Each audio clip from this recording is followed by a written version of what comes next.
नमस्कार, news point लेकर हाजिर हूं मैं राजीव। तो दोस्तों, आज राजस्थान में वोटिंग के साथ ही 5 राज्यों के विधानसभा चुनावों का 3/4 हिस्सा पूरा हो गया है और आने वाली 30 तारीख को तेलंगाना में वोटिंग के साथ ही 5 राज्यों के चुनाव पूरे हो जाएंगे। यानी 30 तारीख को 5 राज्यों के चुनाव समाप्त हो जाएंगे। ये चुनाव भारतीय सियासत का टर्निंग पॉइंट साबित हो सकते हैं दोस्तों, क्योंकि इनमें मिलने वाली हार या जीत कांग्रेस और बीजेपी दोनों का भविष्य तय करेगी। वैसे इस बार जीत का कांटा जो है वो कांग्रेस की तरफ ज्यादा झुका हुआ दिखाई दे रहा है। मैं उस कांटे की बात कर रहा हूं जिस पे आप सामान तौलते हैं, यानी तराजू। उस तराजू के कांटे को कांग्रेस की तरफ झुका हुआ हम ज्यादा देख रहे हैं, जबकि बीजेपी के अधर में लटकने के चांसेस बन रहे हैं। मगर फाइनल रिजल्ट तो 3 दिसंबर को ही आएगा और तभी पता चलेगा कि आखिर देश में सियासत किस तरफ बढ़ने वाली है। आप जानते ही हैं कि आज राजस्थान में भारी मतदान हुआ है और सारे जानकार अनुमान लगा रहे हैं कि इस बार कांग्रेस रिवाज बदलते हुए राज कायम रख सकती है।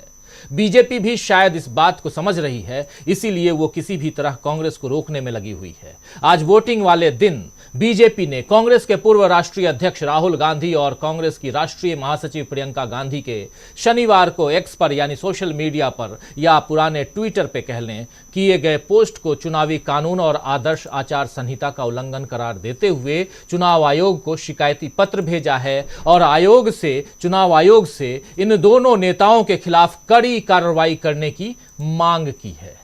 बीजेपी ने आरोप लगाया है कि राजस्थान में मतदान वाले दिन सोशल मीडिया पर इस तरह की पोस्ट करके कांग्रेस के नेताओं ने चुनावी कानून और आदर्श आचार संहिता का उल्लंघन किया है और इस तरह के मामलों में 2 वर्ष तक की सजा या जुर्माना या फिर दोनों की सजा का प्रावधान है।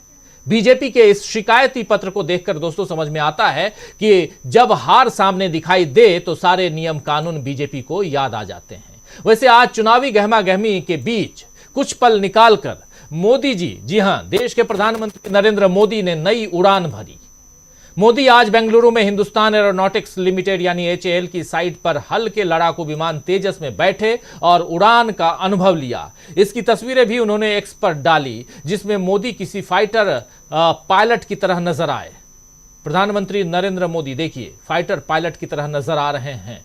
पीएम होने के नाते उन्हें ये यूनिफॉर्म तो आसानी से मिल गई, हालांकि फाइटर पायलट बनने के लिए कितनी मेहनत और कितनी पढ़ाई करनी होती है ये बात भी शायद मोदी अच्छे से जानते होंगे। खैर, मोदी ने उड़ान तो भरी, लेकिन मजेदार बात यह है कि ये उड़ान कांग्रेस के पंखों पर भरी गई है। इस बारे में कांग्रेस सांसद जयराम रमेश ने एक्स पर लिखा है कि तेजस हमारी स्वदेशी वैज्ञानिक और तकनीकी क्षमता वाली योजना है। 1984 में स्थापित एरोनॉटिकल डेवलपमेंट एजेंसी यानी ADA की तरफ से तेजस का डिजाइन किया गया था। इस हल्के लड़ाकू विमान के डिजाइन को 6 साल बाद अंतिम रूप दिया गया था। यानी जिस तेजस पर आत्मनिर्भरता और स्वदेशी का दम भरते हुए मोदी ने उड़ान भरी है, वो दरअसल कांग्रेस के जमाने में डिजाइन किया हुआ था। कांग्रेस शासन की ऐसी अनेक उपलब्धियां हैं जिन पर बीजेपी कभी बात नहीं करती है, बल्कि मोदी तो साफ साफ कहते हैं कि 70 सालों में कुछ नहीं हुआ, कांग्रेस पार्टी ने कुछ किया ही नहीं। देश में जो कुछ हो रहा है वो 2014 के बाद हो रहा है और अपने अंधभक्तों को यही बात सिखाते भी हैं, बीजेपी सिखाती भी है। पिछली यूपीए सरकार में NAC यानी NAC राष्ट्रीय सलाहकार परिषद को लेकर भी बीजेपी गलत धारणा फैलाती रही है कि डॉक्टर मनमोहन सिंह NAC और सोनिया गांधी के इशारे पर काम करते थे। इस पर, जबकि आप जानते हैं डॉक्टर मनमोहन सिंह प्रधानमंत्री थे, लेकिन उन पर यही कि सोनिया गांधी और NAC के इशारे पर काम करते थे। इस पर आज सोनिया गांधी ने बीजेपी पर बड़ा हमला बोला है। Enhancing peoples right and freedom NAC revisited नाम के लेख में सोनिया गांधी ने लिखा है कि यह बड़ी विडंबना है कि NAC को अपमानित किया गया, लेकिन मौजूदा मोदी सरकार लगातार अपनी नीतियों को लेकर RSS से निर्देश लेती है। सोनिया गांधी ने यह भी कहा है कि केंद्र की मोदी सरकार खुलेआम RSS से निर्देश लेकर काम कर रही है। RSS न तो भरोसेमंद है और न ही उसे जनता ने चुना है। साल 2015 में केंद्रीय मंत्रियों ने अपनी नीतियों का पूरा खाका प्रस्तुत किया था। पीएम मोदी ने भी इसे मार्गदर्शन नाम दिया था। उन्होंने लिखा है, सोनिया गांधी ने लिखा है कि एनएससी की भूमिका बहुत सीमित थी। ये केवल प्रधानमंत्री को सुझाव दिया करती थी, बाकी फाइनल फैसला प्रधानमंत्री और सरकार ही लेती थी। जबकि एनडीए की सरकार में प्रधानमंत्री कार्यालय यानी प्राइम मिनिस्टर ऑफिस और मंत्रालय यानी मिनिस्ट्री दोनों केवल रबर स्टैंप बनकर रह गए हैं। संसदीय लोकतंत्र का मजाक बनाया जा रहा है। सोनिया गांधी ने यह भी कहा है कि एनएससी की सफलताओं के लिस्ट बताते हुए कि राष्ट्रीय खाद्य सुरक्षा कानून, वन अधिकार कानून 2006 जैसे कानून जो ऐसे कानून बने हैं वो एनएससी की सलाह के बाद ही बने थे। वहीं मोदी कार्यकाल का जिक्र करते हुए सोनिया गांधी ने यह भी कहा है कि एनडीए सरकार ने 2014 से लेकर 2019 तक 186 बिल पेश किए, जिसमें से 142 बिल पर कोई सलाह नहीं ली गई। केवल 44 बिलों को जनता के सुझाव के लिए रखा गया था और इसके बाद भी केवल 30 दिनों का वक्त दिया गया था। जनता को फैसले लेने के अधिकार और सलाह लेने के अधिकार से वंचित कर दिया गया था। सरकार और नागरिकों के बीच का रिश्ता एक तरफा हो गया था। ये तमाम बातें सोनिया गांधी यहां अपने उस आलेख में आज लिख रही हैं और यहां सीधा हमला नरेंद्र मोदी पर, उनकी सरकार पर और उनकी सरकार कैसे आरएसएस के सुझाव से काम करती है। ये तमाम बातें यहां पर सोनिया गांधी ने आज अपने आलेख में लिख करके जनता को एक किसी न किसी रूप में एजुकेट करने की कोशिश कर रही हैं कि हमारी सरकार थी तो हम क्या कर रहे थे और इनकी सरकार है तो ये किसके इशारे पर काम कर रहे हैं। तेलंगाना चुनाव के पहले भी सोनिया गांधी का ये बड़ा हमला है बीजेपी और आरएसएस के ऊपर दोस्तों, और मोदी सरकार पर, जिससे बीजेपी का तिलमिलाना लाजमी है। इधर अब तेलंगाना चुनाव के लिए प्रचार तेज हो गया है और सारे दलों का ध्यान यहीं पर है टिका हुआ, तेलंगाना में किसी भी ढंग से अपनी सरकार बनाई जाए। प्रियंका गांधी, राहुल गांधी समेत तमाम नेता अब तेलंगाना में प्रचार करने में जुट गए हैं। आज राहुल गांधी ने कहा है कि बीजेपी के दो यार, जी हां, बीजेपी के दो यार AIMIM और केसीआर।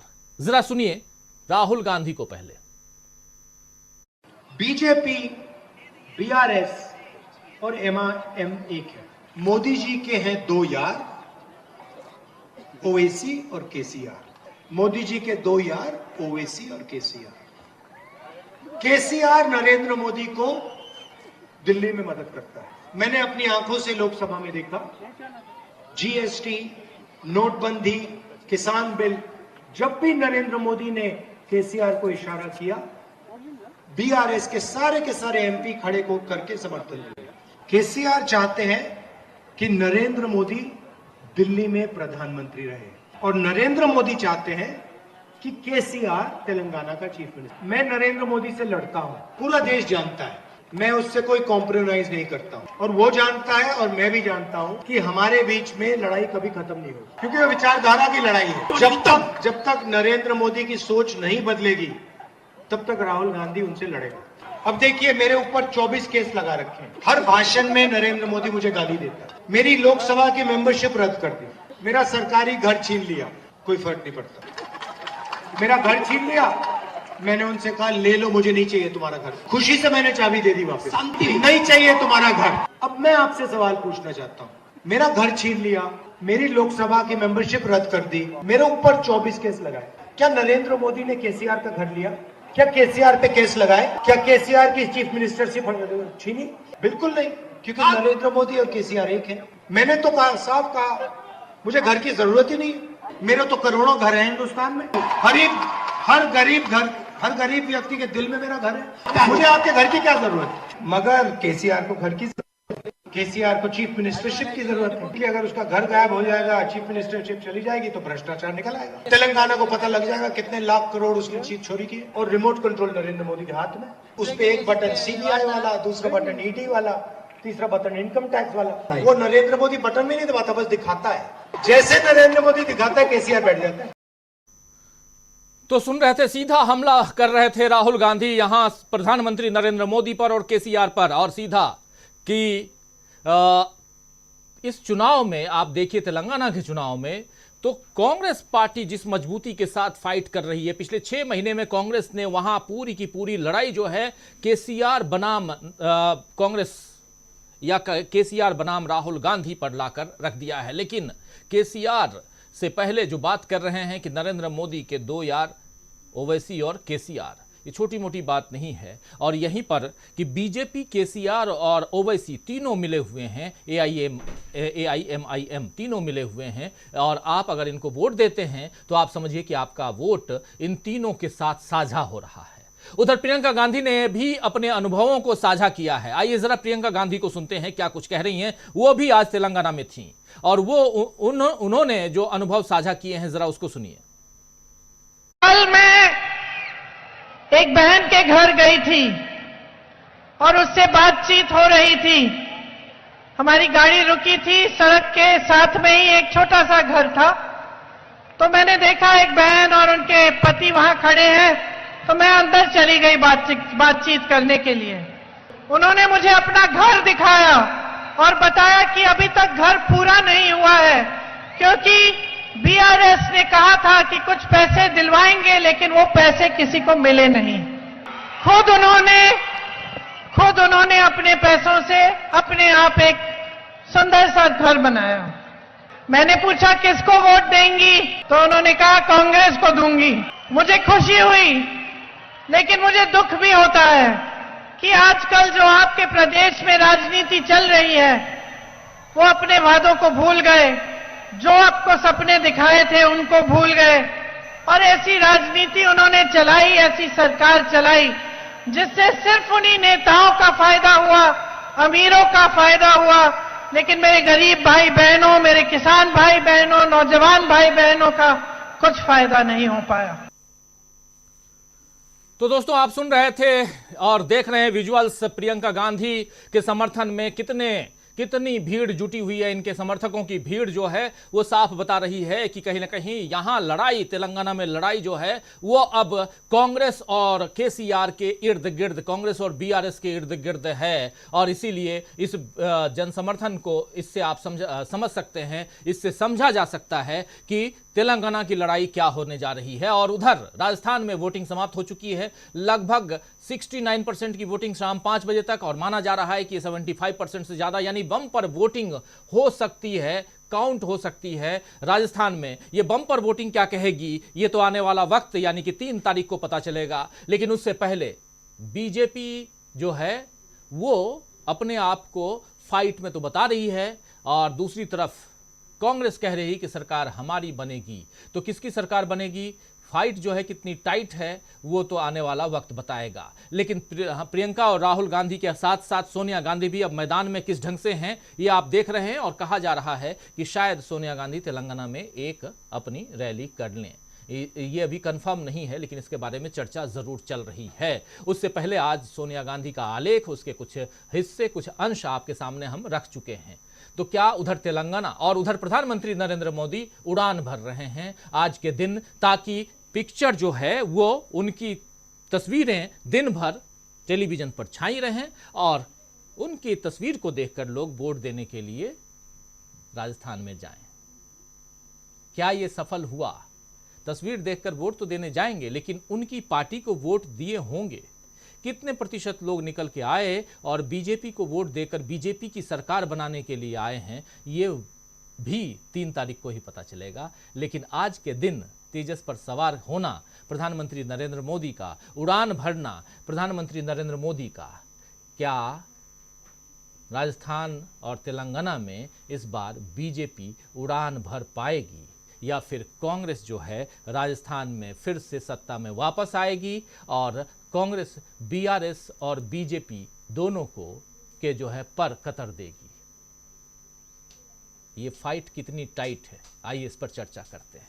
हमारे साथ कुछ वरिष्ठ साथी जुड़े हुए हैं, उनसे पहले परिचय करवाता हूं और आगे बढ़ते हैं।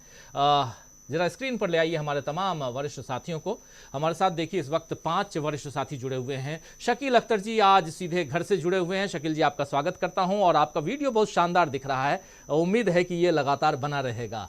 और हमारे साथ जुड़े हुए हैं संजय कुमार सिंह साहब, हमारे साथ जुड़े हुए हैं प्रोफेसर रविकांत जी, हमारे साथ जुड़े हुए हैं डॉक्टर दीपक पाचपोर जी और अमलेंदु उपाध्याय जी। आप पांचों का स्वागत करता हूं। स्वागत, इस्तकबाल आप तमाम दोस्त साथी शुभचिंतक आप सबका, जो अब तक जुड़ चुके हैं या जो जुड़ने वाले हैं या जो इस कार्यक्रम को बाद में देखने वाले हैं, आप सबका स्वागत करता हूं, इस्तकबाल करता हूं, नमस्कार करता हूं आप सबको।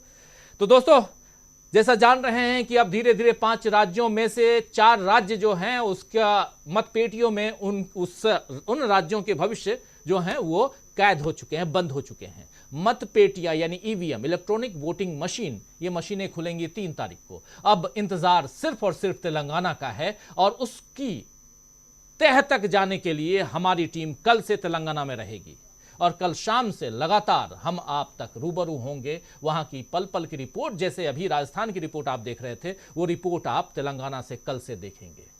लेकिन आज चर्चा राजस्थान की भी, आज चर्चा तेलंगाना की भी। जरा सीधे आना चाहता हूं शकील अख्तर साहब आपके पास ही। क्या कुछ खबरें हैं उधर राजस्थान से या क्या कुछ खबरें आ रही हैं तेलंगाना से? कांग्रेस पार्टी को या कांग्रेस पार्टी के अंदर खाने क्या कुछ चल रहा है? चूंकि कांग्रेस इतना नजदीकी से आप कवर करते हैं, इसलिए कांग्रेस की बात आपसे पूछ रहा हूं कि कांग्रेस के खाने क्या खुशी है या मायूसी है? आपसे बेहतर और कौन बता सकता है। आज जब बम्पर वोटिंग हुई है राजस्थान में, तो बम्पर वोटिंग का मतलब कुछ और भी कहा जाता है कि सरकार बदलने के लिए लोग बम्पर वोटिंग देते हैं, लेकिन क्या इसी को एक पैमाना माना जाए या रिवाज बदलने के लिए लोगों ने बम्पर वोटिंग कर दी इस बार? जी हाँ, हमेशा अलग अलग कारण होते हैं ज्यादा वोटिंग के, और इस बार ये माना जा रहा है कि राजस्थान में जो ज्यादा वोटिंग हुई है वो अशोक गहलोत की सरकार की जो योजनाएं हैं उनके समर्थन में हुई है, और खास तौर से जो चिकित्सा के क्षेत्र में उनका एक बड़ा अभिनव प्रयोग है कि 25 लाख तक फ्री इलाज, जिसे आगे बढ़ाकर राहुल गांधी के कहने से अशोक गहलोत ने 50 लाख तक कर दिया है कि अगर उनकी सरकार आई मुफ्त इलाज 50 लाख तक हो जाएगा। लोगों में उसको लेकर बहुत ज्यादा खुशी और संतोष है, क्योंकि आज की तारीख में इलाज जो है इतना महंगा हो गया है और सारा का सारा प्राइवेट सेक्टर में इतना ज्यादा पैसा लिया जाता है कि गरीब आदमी तो छोड़िए, कोई मध्यम वर्गीय आदमी भी और उच्च मध्यम वर्गीय आदमी भी अपना इलाज कराने में समर्थ नहीं है। तो अशोक गहलोत सरकार की इस योजना का वहां पे बहुत जबरदस्त स्वागत हुआ है और उसको समर्थन मिल रहा है। दूसरी एक खास बात यह है कि अशोक गहलोत और सचिन पायलट, जैसे राहुल गांधी ने इन दोनों को एक किया था, दोनों के साथ फोटो खिंचवाए थे अपने साथ में, और जो मैसेज दिया था उसने भी बड़ा काम किया है।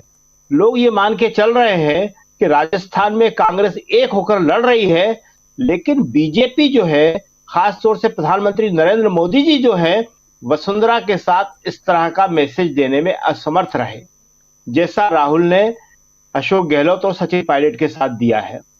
वहां पे आप देखिए कि पूरे चुनाव के दौरान बीजेपी की कैंडिडेट एक ही स्टार कैंपेनर की मांग करते रहे और वो थी वसुंधरा राजे। उन्हें किसी और की जरूरत नहीं थी, लेकिन बीजेपी ने उन्हें एकदम अलग थलग कर दिया और कहीं भी उनका प्रोग्राम नहीं लगाया।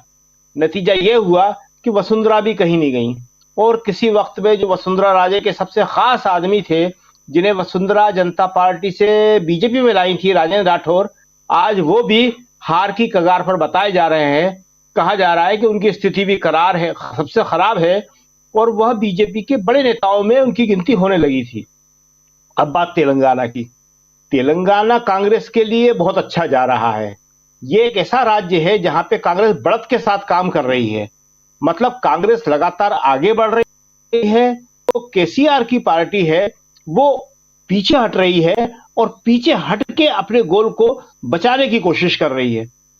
तीनों के तीनों नेता, राहुल गांधी, प्रियंका गांधी और अध्यक्ष खड़गे जी, तीनों हर जगह ही मेहनत करी, लेकिन तेलंगाना में जब राजस्थान में चुनाव चल रहा था, जब भी ये तीनों वहां जा रहे थे, क्यों? क्योंकि वहां से इनको जीत की खुशबू आ रही थी। और जो आज राहुल गांधी ने कहा है वो अपने आप में एक बहुत बड़ा फैक्टर है कि बीजेपी वहां पे जीतने के लिए नहीं लड़ रही है, बीजेपी वहां पे कांग्रेस को हराने के लिए लड़ रही है। और कांग्रेस को हराने के लिए उसने केसीआर और ओवैसी, ये 2 यार चुन लिए हैं, वो इन दोनों की मदद कर रही है।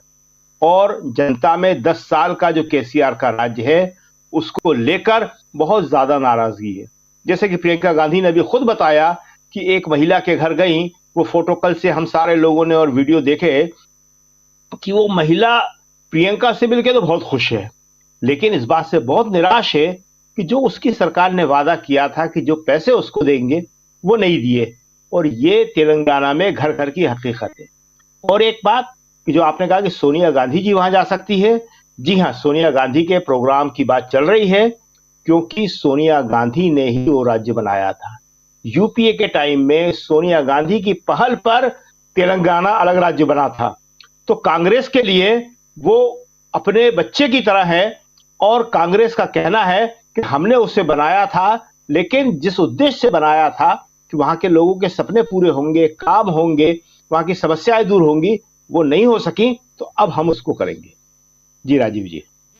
सोनिया गांधी को लेकर जो चर्चा है, उस चर्चा पे आप मुहर लगा रहे हैं, तो इसका मतलब कहीं ना कहीं जो बात मुझ तक आई है वो बात आप तक भी है, और शायद सोनिया गांधी अगले 2-3 दिनों में तेलंगाना में भाषण देती हुई नजर आए। हमारे साथ जुड़ गए हैं राहुल लाल जी, और लगातार राजस्थान की बातों और वहां के चुनावों पर नजरें टिकाए हुए हैं। आपका स्वागत करता हूं राहुल लाल जी, और हमारे साथ और भी तमाम साथी हैं। जरा पहले आना चाहता हूं लेकिन प्रोफेसर रविकांत जी के पास में। रविकांत जी, आज राजस्थान का रण जो है वो किस दिशा में, वहां पर दोनों उस रण में दो पार्टियां दो हाथ करने के लिए तैयार हैं। वही उसी राजस्थान में बहुत इतिहास छिपा हुआ है, हल्दी घाटी भी वही है, लेकिन उसके अलावा देखिए कि जो जयपुर है वो हल्दी घाटी से कम नहीं है आज की तारीख में, और वहां की लड़ाई सुबह से दिख ही रही है। लेकिन जो विचार यहां प्रकट कर रहे थे हमारे साथी शकील अख्तर जी,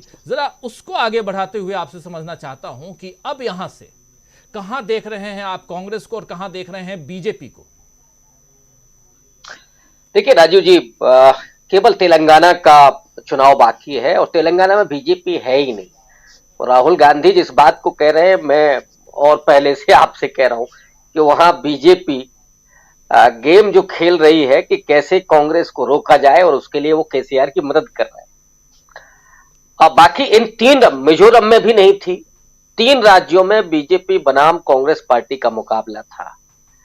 लेकिन इन तीनों राज्यों में जो स्थिति है आज की तारीख में बीजेपी की, मध्य प्रदेश और छत्तीसगढ़ उनके हाथ से निकलते हुए दिख रहा है, जो वहां से रिपोर्ट आ रही है, और कैंपेन के समय ही वो चीजें दिख रही थी। राजस्थान में सबसे ज्यादा उम्मीदें थी बीजेपी को, लेकिन मोदी जी ने वसुंधरा राजे सिंधिया को किनारे करके अपनी पूरी इमेज झोंक दी, और राजस्थान का चुनाव अशोक गहलोत की स्कीम्स बनाम मोदी जी का जो अपना मुखड़ा है उस पर चला गया जी। और हुआ क्या कि अभी जो शकील साहब बात कर रहे थे, अशोक गहलोत की चिरंजीवी योजना गेम चेंजर साबित हो रही राजस्थान में। और इसके अलावा 500 रुपए का सिलेंडर मिला वहां लोगों को। बीजेपी अभी उसने कहा कि हम 450 का देंगे। खैर वो भूल गए कि कांग्रेस पार्टी ने बाद में 400 की बात की, लेकिन बीजेपी उत्तर प्रदेश में नहीं दे रही है ये सब, उत्तराखंड में भी नहीं, हरियाणा में भी नहीं। यानी जहां जहां आपकी सरकार है वहां आप 500 रुपए 450 रुपए में नहीं दे रहे। तो लोग समझ रहे हैं कि आप जुमलेबाजी कर रहे हैं, नौकरियों की बात कर रहे हैं, जुमलेबाजी कर रहे हैं। और आज जिस तरह से लोग निकल करके राजस्थान में आए, तो वो इस बात का सबूत है कि वहां जो कांग्रेस थोड़ा सा पिछड़ती हुई दिख रही थी, लोग उसको बचाने के लिए आ गए कि अगर मोदी जी की सरकार आ गई तो ये ओपीएस भी ले डूबेंगे, ये मेडिकल फैसिलिटीज भी ले डूबेंगे, ये तो गैस सिलेंडर वाला भी लेकर के डूबेंगे, तो हमको वो नहीं ले जाना है। और राजस्थान के मतदाता बेहद जागरूक है राजीव जी। मुझे लगता है कि उत्तर प्रदेश से अगर आप तुलना करें या मध्य प्रदेश से तुलना करें, तो राजस्थान के लोग ज्यादा मुझे जागरूक समझ में आते हैं। हर 5 साल के बाद वो चेंज करते रहे, लेकिन दबाव उनका इतना रहा है कि सरकारों ने वहां काम किया। और आज अगर उन्हें अशोक गहलोत की नीतियां पसंद आ रही हैं, राहुल गांधी एक विश्वसनीय राष्ट्रीय नेता के रूप में उभर रहे हैं, तो लोग जिस तरह से कनेक्ट हो रहे हैं उनके साथ, और राहुल गांधी की आवाज पर लोगों ने जिस तरह से जोश प्रकट किया, वो जो मोदी जी का वो फिल्म आई थी बालाकोट को लेकर के, हाउ इज द जोश, यहां तो राहुल जी को कहना नहीं पड़ रहा था, लोग पूछ रहे थे, लोग बता रहे थे कि वो पनौती ने सब गड़बड़ कर दिया। राहुल जी ने उसमें हाँ में हाँ मिलाई, अच्छा हाँ वही ले डूबा।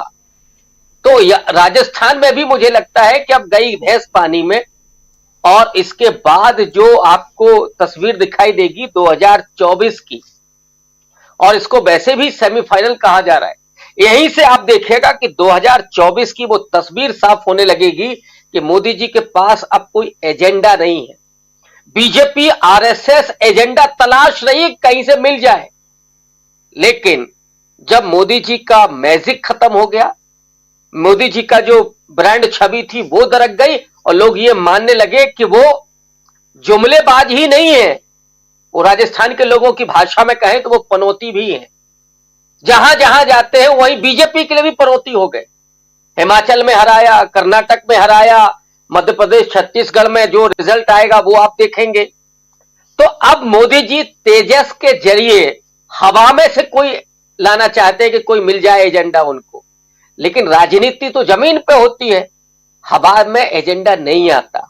वो अगर सतपाल मलिक की हम शब्दों में कहें तो वो उनकी किस्मत से पुलवामा हुआ था, जिसमें 30 सीआरपीएफ के जवानों की शहादत हुई थी, और मोदी जी ने कहा कि चुप रहना है, और फिर नेशनलिज्म का वो पूरा तांडव खड़ा करके 2019 का चुनाव जीता गया। लेकिन राहुल गांधी ने तो उनको कहीं का नहीं छोड़ा। राजीव जी जो भारत माता की जय के नारे लगाते थे ना, और उत्तेजना पैदा करते थे लोगों के भीतर, बेवजह की भावुकता पैदा करते थे, पूछ लिया राहुल गांधी ने कि क्या है भारत माता। अगर भारत माता में वो ओबीसी है तो फिर उसके लिए थोड़ा उसकी गणना ही कर दीजिए, बता दीजिए। अब भारत माता की जय। और इन लोगों ने क्या क्या किया है, आपको याद होगा कि जो रेपिस्ट थे, उन रेपिस्टों का भी समर्थन इन्होंने भारत माता की जय के नारे के साथ किया। इसीलिए मैं बार बार कहता हूं कि ये भारत माता की जय का नारा हो, चाहे तिरंगा हो, चाहे संविधान हो, इनको इन सबसे बैर रहा है, और ये उनको कलंकित करना चाहते हैं। इसीलिए आप तिरंगे को कहीं भी ले जाएंगे, रेपिस्टों के समर्थन में ले जाएंगे। लेकिन अब इस देश का जनमानस राहुल गांधी के उस पूरे, राहुल गांधी केवल व्यवहारिक राजनीति नहीं कर रहे, वैचारिक राजनीति भी कर रहे, बता रहे कि असल में देश होने का मतलब क्या है, भारत माता के नारे का मतलब क्या है, संविधान की रक्षा क्यों करनी है, लोकतंत्र में उन संवैधानिक संस्थाओं को बचाने की जरूरत क्यों है, पत्रकारिता क्यों आज रसातल में चली गई, क्यों उसने घुटने टेक दिए, और उसके परिणाम क्या हो रहा है, ये भी राहुल गांधी बता रहे हैं। तो जिसको हम पॉलिटिकल एजुकेशन कहते हैं, कल तो संविधान दिवस है, और राहुल गांधी मुझे लगता है कि संविधान दिवस के मर्म को लोगों तक पहुंचा रहे हैं। मोदी जी केवल सेलिब्रेट करते हैं, और इस धंधे को, इस पॉलिटिकल धंधे को लोग समझ चुके हैं, और इसीलिए अब हर राज्य से मोदी जी को जो रिजल्ट देखने को मिल रहे हैं, जो सुनने को मिल रहे हैं, वो उनके लिए मुश्किल में डालने वाले। जी राजू जी बिल्कुल बिल्कुल। कल संविधान दिवस है और संविधान की रक्षा करना आपका हमारा कर्तव्य है, और उसकी रक्षा के लिए आपको जाकर वोट देना होगा।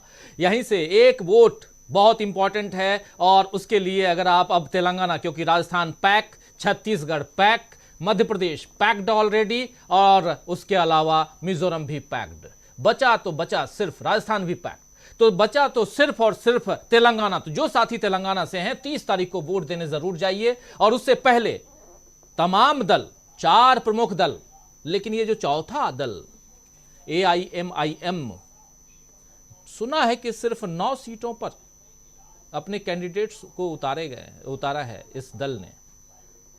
आखिर ऐसा क्यों? आप बिहार जाते हैं, आप उत्तर प्रदेश जाते हैं, आप दूसरे राज्यों में जाते हैं, लेकिन अपने ही राज्य में इतने कम उम्मीदवारों को उतारकर आप क्या करना चाहते हैं, आपकी पॉलिटिक्स क्या है, ये तो समझना ही होगा। और इस बात को समझने के लिए, ऐसे तमाम मुद्दों को समझने के लिए हमारी टीम कल से तेलंगाना में रहेगी, और वहाँ से ग्राउंड रिपोर्ट्स आप तक हम पहुँचाएंगे। और कल से लगातार अगले 3 दिनों तक, 4 दिनों तक, जब तक कि चुनाव प्रचार का शोर खत्म ना हो जाए, तब तक हमारी टीम वहीं से, और मैं खुद शाम 7 बजे आपसे मुखातिब अलग अलग जगहों से होऊंगा ही। तो देखना मत भूलिएगा, तेलंगाना जो है वो बहुत इंपॉर्टेंट है, और ये कहूँ कि राजस्थान से भी ज़्यादा इंपॉर्टेंट है। इसलिए वहाँ ग्राउंड पर क्या कुछ चल रहा है, क्यों प्रियंका गांधी जाती हैं और कुछ महिलाएं जा रही होती हैं, वो अपनी कार को रोकती हैं, प्रियंका गांधी उनसे उनके पास जाती हैं, मिलती हैं। जो जरा उस विजुअल को ले आइए, प्रियंका गांधी जब महिलाओं से मिल रही हैं, अगर स्क्रीन पर ले आएँ तो। राहुल लाल जी के पास आऊँ, लेकिन उससे पहले जरा उस विजुअल को देखना चाहता हूँ, दिखाना चाहता हूँ अपने तमाम साथियों को। अभी थोड़ी देर पहले देख भी रहे थे, ये देखिए। इसके अलावा ये प्रियंका गांधी, इतना ही नहीं, कुछ महिलाएं हैं जो जिनसे बात भी कर रही हैं प्रियंका गांधी, वो तमाम तस्वीरें हम आप तक पहुंचाएंगे। ये तस्वीर भी देखिए, तो ये तमाम तस्वीरों को आप तक हम पहुंचाते रहेंगे। और यहाँ इन तस्वीरों को इसलिए आप तक हम पहुंचा रहे हैं, दिखा रहे हैं कि क्या केसीआर के लिए यहाँ बहुत बड़ी चुनौती बन गई है कांग्रेस, और नजदीक से समझना जरूरी है। इसलिए कल से तेलंगाना से, ये देखिए, इस तस्वीर को देखिए आप, घर पहुंच गए, दोनों कितने खुश हैं। क्या ये कांग्रेस को वोट नहीं देंगे, क्या ये बीआरएस को वोट देंगे? समझ सकते हैं आप, यहां कुछ बोलने की जरूरत नहीं है। चलिए आगे बढ़ते हैं और सीधा राहुल लाल जी के पास आना चाहता हूं। तेलंगाना की चर्चा हम कर रहे हैं क्योंकि हमारी चर्चा में भी अब धीरे धीरे तेलंगाना शिफ्ट हो रहा है। लेकिन आज चुनाव राजस्थान में, और क्या कहता है, क्या कुछ खबरें आ रही हैं राहुल लाल जी, राजस्थान के वोटर्स क्या कहते हैं? हालांकि एग्जिट पोल हम देंगे 30 तारीख को शाम 5 बजे से, लेकिन उससे पहले जनता ने क्या कुछ फैसला दे दिया? क्या किसकी किस्मत जनता ने उस पिटारे में, ईवीएम में बंद कर दी? क्या आ रहा है, क्या खबरें आ रही हैं? राजीव जी, आज सुबह से मैं अलग अलग गोदी मीडिया चैनलों पे था, सुबह 6 बजे से। और वहां का मैं, बड़ी हिम्मत है आपकी। और मैं बता दे रहा हूं, चैनल के भीतर बड़ी एक दुख की स्थिति थी। उनके पत्रकार किसी से अगर ऑन ग्राउंड रिपोर्टिंग कर रहे थे तो यहां से डांटा जा रहा था कि अरे हर कोई अशोक गहलोत की योजनाओं का वर्णन क्यों कर रहा है, बीजेपी वाले नहीं मिल रहे हैं क्या फील्ड में? तो एक तरह से ये तमाम दृश्यों का मैंने देखा है। स्थिति ये हो रही थी कि जब पत्रकार जाके ग्राउंड रिपोर्टिंग में अलग अलग बूथों पर जाके प्रश्न पूछ रहे थे, उनके अलग अलग रिपोर्टर्स, हर तरफ वही चिरंजीवी योजना, वही इंदिरा रसोई, वही ओपीएस, ये मामले इस तरह से छाए हुए थे। और बीजेपी के कई नेताओं से ऑफ द रिकॉर्ड बातचीत हुई, उन लोगों ने माना कि जो तमाम प्रयासों के बावजूद भी कांग्रेस की स्थिति ग्राउंड पे काफी मजबूत बनी हुई रही है। एक तरह से ये लड़ाई जो है कि कहीं न कहीं भारतीय जनता पार्टी ने अपने चेहरे स्पष्ट नहीं किए, वसुंधरा राजे को जो है कि लाने में विलंब किया। ये मैं अपना राय नहीं बता रहा हूं, बीजेपी के नेताओं की राय बता रहा हूं ऑफ द रिकॉर्ड की इनकी वो रणनीतिक गड़बड़ी मान रहे हैं कि वसुंधरा राजे को नहीं लाया गया। बहुत ज्यादा जो है कि सांप्रदायिक मुद्दे प्रधानमंत्री जी ने उठाया, वो राजस्थान के माहौल के मुताबिक नहीं था। तो एक तरह से बीजेपी भी हार मानते हुए नजर आ रही है। और हमें खुद, मैंने दिन भर देखा जो जनता का उत्साह था, देखिए जिस समय मैं राजस्थान से दिल्ली के लिए चल रहा था, वो उत्साह हमें उसी समय नजर आ रही थी कि लोगों को यह चीज था कि अशोक गहलोत जो बड़ी बड़ी योजनाओं का सौगात दे रहे हैं, उसको सुरक्षित रखने के लिए या अशोक गहलोत को धन्यवाद देने के लिए, कांग्रेस पार्टी को धन्यवाद देने के लिए मत करने के लिए जाना है। मतलब कोई जयपुर से जैसलमेर जा रहा था, कोई जैसलमेर से जो है कि भिलवाड़ा जा रहा था, जो अलग अलग जगहों पर राजस्थान में काम कर रहे थे। तो ये उत्साह उसी में नजर आई थी। हमें लग रहा है कि राजस्थान में भारतीय जनता पार्टी, वहां पर भी उसको हार का सामना करना पड़ेगा। और उसके लिए जो एकमात्र आशा की किरण थी, वो आशा का किरण टूट चुकी है। बीजेपी के लोग खुद ही बता रहे हैं कि ढंग से, और हम लोगों ने फील्ड में देखा भी है राजीव जी, आप अगर राजस्थान में अलग अलग जगहों पर अगर बीजेपी के पोस्टर देखिए तो वो किसी एक मुद्दे पे नहीं बने हुए रहे। जो उनकी एक रणनीति होती है कि एक मुद्दे के आधार पे घेर देना, वो उस मुद्दे पे नहीं बने हुए रहे। वो वहां पे कांग्रेस ने वहां पे पिच स्थापित किया। पूरे के पूरे चुनाव की पिच को स्थापित करने में कांग्रेस जिस पिच पे गई, कांग्रेस 500 का सिलेंडर पहले से दे रही है तो आप करें कि हम 450 का सिलेंडर देंगे। कांग्रेस ने अगर पहले से ही जो घोषणा कर दी छत्तीसगढ़ में कि केजी से लेकर पीजी तक फ्री, तो उसी का नकल करके करें कि यहां महिलाओं के लिए केजी से फ्री। वो अगर 10,000 रुपया कह रहे हैं तो उसके नकल में आप 12,000 13,000 का कुछ लेके आ रहे हैं। तो पूरे चुनावी पिच को कांग्रेस डे वन से आगे रही। कांग्रेस ने अपने स्थानीय नेतृत्व पर भरोसा किया, अशोक गहलोत के ऊपर, सचिन पायलट के ऊपर। वो देखिए आज भी हम लोगों ने लगातार देखा, दिन भर मैं लगातार ध्यान से दे रहा था कि वसुंधरा राजे जब भी कैमरे के सामने में आए तो बीजेपी समर्थक जो पत्रकार थे बड़े दुखी थे कि कम से कम खुल के बोलने में क्या जा रहा है इसे, खुल के तो कम से कम पिछले चुनाव में बड़े अच्छे से जो है कि बीजेपी के लिए वोट मांगती थी। तो उन लोगों को भी क्रोध आ रहा था स्टूडियो में। तो यानी वसुंधरा राजे का जो नाराजगी है वो आज के इलेक्शन के दिन में भी वो नाराजगी बनी हुई थी। तो राजस्थान का जो पूरा मामला है, जो मैं पहले से भी कह रहा हूं कि वो जो उनके दुर्ग थे, भारतीय जनता पार्टी के दुर्ग, उन दुर्ग में भी काफी ज्यादा संदमारी करने में कांग्रेस सफल हुई है। अपने योजनाओं के कारण। और कांग्रेस की जो मैं रणनीति देख रहा हूं कि एक तरह से अपने क्षेत्रीय योजनाओं की गिनती कराने का काम वो अशोक गहलोत करा रहे हैं। राहुल गांधी कितने अच्छे से शानदार तरीके से जातिगत जनगणना की बात कर रहे हैं, तमाम राष्ट्रीय मुद्दों को ला रहे हैं, अडानी के मामले को ला रहे हैं कि अडानी किस तरह से पॉकेटमारी कर रहे हैं, महंगाई के दूसरे मामलों को उठा रहे हैं। जबकि भारतीय जनता पार्टी के लोग क्या कर रहे हैं कि डीजल और पेट्रोल के मूल्यों की समीक्षा करेंगे। अरे आप मध्य प्रदेश के दाम देखने के लिए भूल गए।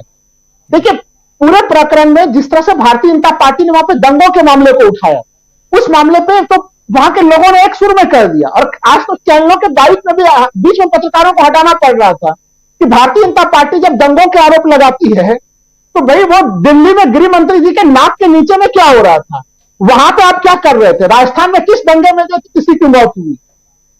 और उदयपुर के लोगों के जो बाइट आ रहे थे राजीव जी, वहां के लोगों ने कई पत्रकारों को डांट लगा दी कि आप लोग क्या कन्हैया लाल का मामला उठाए हुए हैं। कन्हैया लाल के परिवार ने भी आपत्ति प्रकट कर दी है कि इस मामले का जो राजनीतिकरण बीजेपी कर रही है, तमाम दल राजनीतिकरण कर रहे हैं, वो बिल्कुल गलत है। तो ये सारी चीजें चुनाव होते होते बैकफायर कर गई। अब देखिए, तेजस लेके प्रधानमंत्री बीच चुनाव में प्रकट तो हुए तेजस लेके, लेकिन माननीय प्रधानमंत्री जी ये भूल गए कि तेजस का निर्माण जो प्रथम एडिशन आया था वो 2008 में आया था। तो जो वो आत्मनिर्भर भारत का पूरा कल्पना लेके चल रहे थे, अरे वो पूरा कॉन्सेप्ट तो कांग्रेस का दिया हुआ कॉन्सेप्ट था। आपने उसमें क्या जोड़ा है? लोगों को यह भी ध्यान में आ गया कि उल्टे रफाल के मामले में जो डील मेंटेनेंस का डील एचएएल को मिलना था, आपने वो डील भी उसे ना देके अंतिम में वो अनिल अंबानी को डील दिया और अनिल अंबानी की कंपनी दिवालिया होकर बाहर हो गई।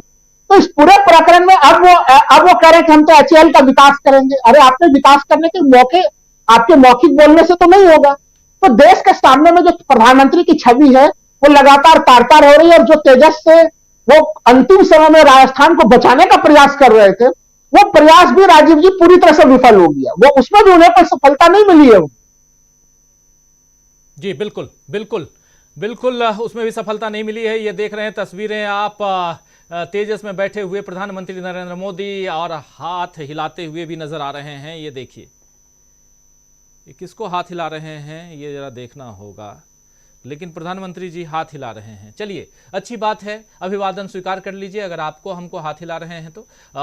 लेकिन संजय कुमार सिंह साहब, आपके पास आना चाहता हूं और आपसे भी जरा समझना चाहता हूं। संजय जी, देखिए, प्रधानमंत्री जी के कुछ कारनामे ऐसे होते हैं कि आप सब मुस्कुरा देते हैं। ऐसे प्रधानमंत्री तो होने ही चाहिए कि हम लोगों के चेहरे पर खुशी लाएं। चलिए, थोड़ा हंसी मजाक कर लेना चाहिए, इसकी ज़रूरत भी है। संजय कुमार सिंह साहब, जरा आपसे समझूं कि राजस्थान के रण से लेकर तेलंगाना तक बीजेपी और 3 राज्य ऐसे थे, छत्तीसगढ़ थे इसलिए कह रहा हूं कि चुनाव संपन्न हो गए, छत्तीसगढ़, मध्य प्रदेश, राजस्थान में बीजेपी, इसके बाद न तेलंगाना और न ही मिजोरम का किस्सा खत्म हो चुका है। बीजेपी का काम खत्म यहां। लेकिन 5 राज्यों के चुनाव, और इन चुनावों में अगर बीजेपी, जैसा कह रहे हैं लोग कि शायद बहुत मुश्किल भरा ये जितने भी चुनाव 5 राज्यों के हैं वो है बीजेपी के लिए, और अगर ऐसा होता है, ये मुश्किलें रिजल्ट में दिखाई देती हैं, तब कैसे देखा जाए 2024 को ना भी देखें तो प्रधानमंत्री के नाम पर चुनाव लड़ने वाली पार्टी के भविष्य को कैसे देखा जाए? क्या एनडीए बिखर जाएगा?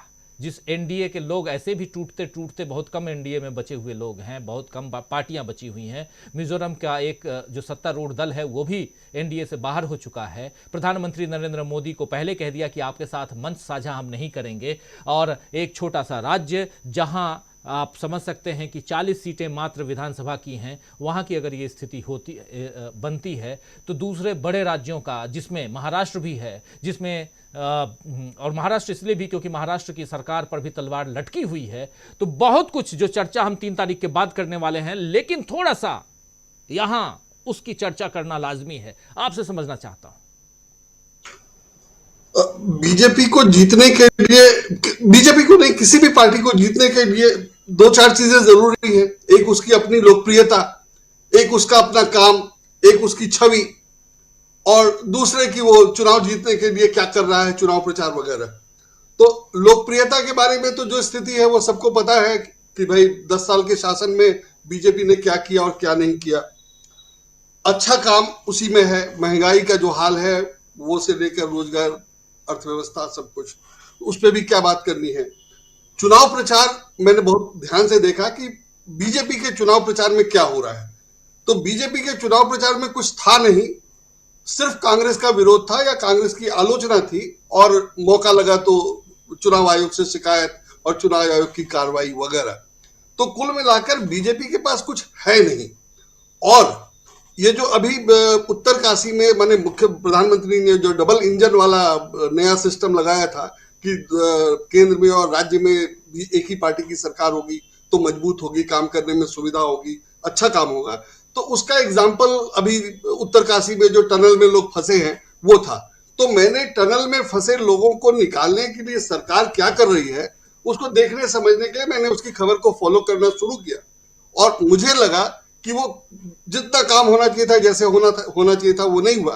पर वो अलग मुद्दा है। मुझे लग रहा था कि वो मामला ऐसा हो जाएगा कि आज मतदान से पहले टनल से मजदूर निकलने लगते और वो टीवी पे लाइव दिखाया जा रहा होता और बीजेपी को वोट पड़ जाता।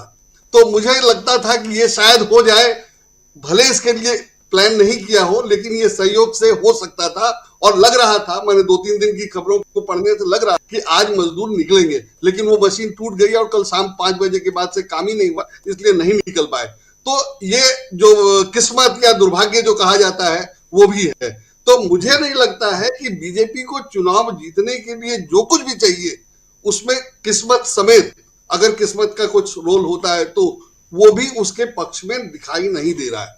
और जो बीजेपी करती है, अब छत्तीसगढ़ एन इलेक्शन में के छत्तीसगढ़ के इलेक्शन से पहले आरोप लगा दिया कि फलाने ने रिश्वत दी थी, फलाने ने कुरियर से कैश पहुंचाया था, कल उसकी भी पोल खुल गई, आज अखबारों में छुप गई। तो बीजेपी के जो आरोप लग रहे हैं, जो लगा रहे हो विपक्षी नेताओं पे, और जो चुनाव लड़ने का तरीका है बदनाम करने का, उसका भी सच खुल जा रहा है। तो मतलब कहीं से उसका साथ नहीं है। और दूसरा, बीजेपी के पास वो हिंदुत्व वाला कार्ड छोड़ के कुछ नहीं है। तो उसके लिए मैंने राजस्थान का तो जो किया गया सो किया ही गया। उत्तर प्रदेश में हलाल सर्टिफिकेशन को रद्द कर दिया जाना है चुनाव के समय, भी वही सब मामला है। और कोशिश ये है कि डबल इंजन से राज्यों में क्या होता है उससे फायदा मिले, और वो सब किया गया। तो पार्टी ने अपनी तरफ से जो सब करना था, जो वो करती है, उसमें कोई कसर नहीं छोड़ी। लेकिन वोटर से बातचीत जो मैंने अलग अलग चैनल्स पे, अलग अलग लोगों से, अलग अलग पत्रकारों से बातचीत में जो देखा, तो फिर भी ये लगता है कि इनके प्रचार का और हिंदुत्व के मुद्दे का असर वोटर्स पे है। वोटर कहते हैं कि नहीं जी, बीजेपी काम अच्छा कर रही है। क्या काम अच्छा किया तो जवाब नहीं बता रहे। मोदी जी को वोट देंगे, क्यों देंगे, तो मोदी जी अच्छे हैं, लेकिन अच्छे कैसे हैं ये कोई नहीं बता पाता है। तो इस तरह से बहुत बुरी हालत है। मैंने प्रचार से इन्होंने जो बनाया था वो बनाया था, और उससे कुछ लोग भ्रम में होंगे जरूर है, लेकिन वो जमीन पे कुछ दिख नहीं रहा है। तो मैंने खबरों और मीडिया में जो दिखाई दे रहा है उससे मैं फील्ड में गया नहीं, तो फील्ड पे फील्ड का मुझे कोई आइडिया नहीं है। लेकिन अखबार की खबर और टीवी और या वीडियो यूट्यूब चैनल से लेकर के चैनल तक सब मैंने खूब देखा, और देखकर मुझे लगता नहीं है कि फील्ड में बीजेपी का नाम लेवा कोई है, उसके पक्ष में कोई है। ठीक है कि हिंदुत्व के मामले को इन्होंने भुनाने की खूब कोशिश की है और उसका असर लोगों पर है, पर वो बच्चों में है और नए वोटर्स में है, पुराने लोगों में नहीं है, और सब लोग इनकी राजनीति समझ गए हैं। तो मुझे लगता है कि हालत बहुत खराब है। हालांकि इनकी कोशिशें जो है वो खतरनाक लेवल पे है, और उसके लिए ये लोग जो कर रहे हैं, मैंने आज सोनिया गांधी ने लिखा ही, और जिस लेवल पे ये लोग काम कर रहे हैं वो बहुत ही खतरनाक लेवल पे है। और ये मानना कि पुलवामा संयोग था, माने मुझे अभी भी शक है, और आगे क्या होगा वो देखना पड़ेगा। और जिस ढंग से हवा में जो हाथ हिलाया जा सकता है वोटर्स को, तो कुछ भी किया जा सकता है। तो इसलिए ये कहना मुश्किल है कि आगे ये क्या करेंगे, लेकिन अभी तक की स्थिति तो बहुत खराब है। और अगर चुनाव के रिजल्ट में यही आता है कि ये हार जाते हैं या 5041 का रिजल्ट ऐसा कुछ आता है, तो मान लेना पड़ेगा कि जो स्थिति है वो बैलेट बॉक्स से दिखाई दे रहा है या नतीजा वो आ रहा है। लेकिन अगर ऐसा रिजल्ट नहीं आता है या कुछ और होता है, तो हम लोगों को संभलने की जरूरत है कि कुछ गड़बड़ है, या तो लोगों तक बात नहीं पहुंच रही है, या वो वोट में नहीं बदल रहा है। तो जो भी हो उसके बाद देखा जाएगा। फिर भी अगर बीजेपी हार जाती है तब भी वो लोकसभा चुनाव तक ऐसा कुछ नहीं कर पाएगी कि उसको वोट मिले, ऐसा मुझे नहीं लगता है। देखा जाए वो क्या क्या करती है, और मुझे लगता है कि मतदाता भी सब समझ गए हैं, तो बीजेपी के लिए भी कुछ सफलतापूर्वक कर पाना उतना ही मुश्किल है। लेकिन वो तब की बात है, अभी रिजल्ट से काफी कुछ पता चल जाएगा इन 5 राज्यों के चुनाव से कि बीजेपी ने जो किया है और बीजेपी चुनाव जीतने के लिए जो सब करती है, उचित अनुचित सब, उसका क्या असर होता है। तो उसके बाद ही हम लोग कुछ बेहतर निर्णय कर पाएंगे कि आगे क्या होगा। राजीव जी। जी बिल्कुल बिल्कुल बिल्कुल। हाँ, 2 राज्य बचे हुए थे, जिसमें से एक राज्य आज वहां मतदान खत्म, और राजस्थान की बात कर रहा हूं। लेकिन राजस्थान की जनता का मूड क्या है? 68% से ज्यादा 69% की वोटिंग शाम 5 बजे तक हो गई थी, और इस वक्त 8 बजने को है। अभी तक अपडेट में देख रहा था कि चुनाव आयोग की तरफ से कोई अपडेशन हो तो आप लोगों तक हम वो खबर पहुंचाएं कि कितने % वोटिंग हुई है। अगर थोड़ी देर में अपडेट आता है तो बिल्कुल आप तक हम पहुंचाएंगे। लेकिन बम्पर वोटिंग हुई है राजस्थान में। ये बम्पर वोटिंग किसके पक्ष में गई है 3 तारीख को पता चल जाएगा। लेकिन धरातल पर जब हम थे, ग्राउंड रिपोर्टिंग के लिए जब हम वहां पहुंचे हुए थे राजस्थान में, आप सबके बीच हमने उन तमाम रिपोर्ट्स को पहुंचाया भी है, तो लोग खासकर अशोक गहलोत की योजनाओं से बहुत खुश थे। और जैसा हमारे साथी शकील अख्तर जी बता रहे थे कि स्वास्थ्य बीमा योजना, चिरंजीवी योजना जो है वो संजीवनी का काम कर रही है अशोक गहलोत के लिए, और आने वाले समय में हो सकता है कि उनके पक्ष में ये रिजल्ट जाता हुआ दिखाई दे। आज सुबह से बहुत अलग अलग खबरें आ रही थी और बीजेपी के लोग भन्नाए हुए परेशान नजर आ रहे थे, ऐसी खबरें भी आई हैं। खैर, क्या कुछ होगा उस दिन पता चलेगा। लेकिन वहां से लेकर तेलंगाना तक, क्योंकि अब लास्ट तेलंगाना बचा हुआ है और सब भीड़ पूरी उधर जुट चुकी है। तमाम पार्टियों के नेता वहां पहुंच चुके हैं तेलंगाना में, और तेलंगाना से जो मैसेज जाएगा, क्योंकि दक्षिण का दरवाजा क्या यहां से बंद हो जाएगा बिल्कुल कर्नाटक के बाद बीजेपी के लिए, या यहां से दरवाजा खुलेगा? क्या कुछ हो सकता है? तेलंगाना के बगल में बैठे हैं हमारे साथी दीपक पाचपोर जी, जरा बताइए तेलंगाना को लेकर के क्या कुछ आप समझ रहे हैं, और कितना इंपॉर्टेंट है ये राज्य बीजेपी के लिए खासकर? राजीव जी, थोड़ा सा मैं राजस्थान के बारे में भी कहना चाहता था। बिल्कुल। देखिए, ये जो अभी तक जो वोटिंग परसेंटेज है, ऐसा लगता है कि 2018 में जो चुनाव हुआ था विधानसभा का ही, उसमें लगभग 75% के आसपास उस समय भी वोटिंग हुई थी। तो मुझे ऐसा लग रहा है कि उस समय जो बम्पर वोटिंग हुई थी वो सत्ता परिवर्तन के लिए हुई थी 2018 में, लेकिन 75% के आसपास तक भी पहुंचता है तो ये मान के चलना है कि वोटर जो है अभी भी इस सरकार के साथ बने हुए हैं। इसको ये कहा जा रहा है कि स्वास्थ्य योजना जो है वो संजीवनी का काम करेगी। मुझे लगता है कि गहलोत की सरकार जो है वो तो कभी मूर्छित हुई ही नहीं थी, उसे संजीवनी की जरूरत तो थी नहीं। इसका नाम बिल्कुल सही रखा गया है, चिरंजीव। ये इस सरकार को चिरंजीवी बनना, ऐसा मुझे लगता है कि चारों तरफ पूरे देश में इस बात को लेकर चर्चा है। और ये ऐसे भारत में ऐसा राज्य बन गया राजस्थान, जहां सबसे बड़ा एक तरह से मेडिकल इंश्योरेंस जो है वो दिया गया है। तो मुझे ऐसा लगता है, और आज भी हम जिस तरीके से दिन भर चर्चा कर रहे हैं, बहुत सारे लोगों से हमने बातचीत की थी, आपके जरिए भी हम लोगों ने सुना था, तो उससे ऐसा लग रहा है कि ये गेम चेंजर के रूप में एक तरह से साबित हो सकती है। देखिए, इसमें तेलंगाना जो है, तेलंगाना का महत्व मैं ये मानता हूं कि जो है जो बीजेपी है वो एक तरह से पूरी की एक्सपोज हो गई है। इसमें महत्वपूर्ण काम जो कांग्रेस ने यहाँ पर किया है, उसने ये बता दिया है कि बीजेपी के जो बी टीम्स है वो कैसे देश के अलग अलग राज्यों में फैले हुए हैं, और यहाँ पर भी जो है बीआरएस और जो ओवैसी की जो पार्टी है वो किस तरीके से बीजेपी को मदद कर रही है, ये सबसे महत्वपूर्ण है।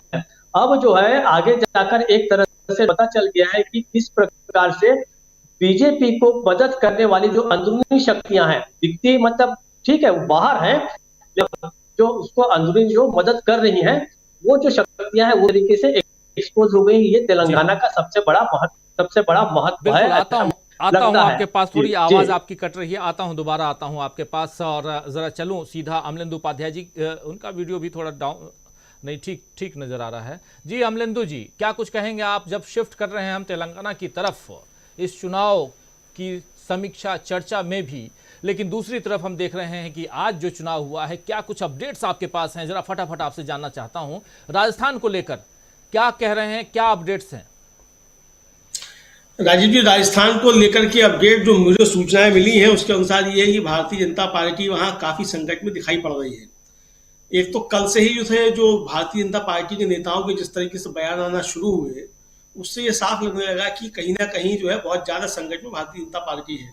एक तो जो नेता प्रतिपक्ष है वहां के राजेंद्र राठौर, उनके 2-3 बयान आए और फिर ये आया कि साहब मेरे जो गलत दिखाया गया, मेरे इलेक्शन एजेंट के साथ बदतमीजी की गई और दिखाया गया कि कुछ रुपया बरामद हुआ, ऐसा नहीं है, मैं कानूनी कार्रवाई करूंगा। तो मतलब रोते हुए से नेता प्रतिपक्ष जो थे वो नजर आए वहां राजस्थान में।